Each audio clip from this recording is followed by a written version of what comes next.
feeling so tired. How come? You just woke up. How come? Oh, I don't get it.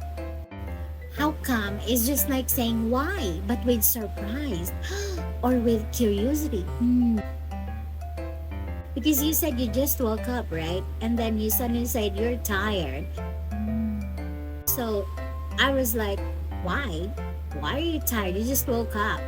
And we use it for casual conversation only, okay?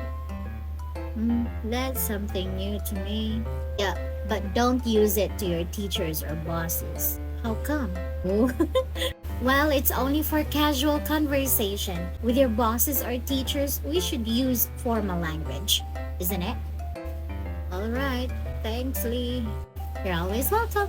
Do you want to practice your English skills better? Download the AltoSpeak app now.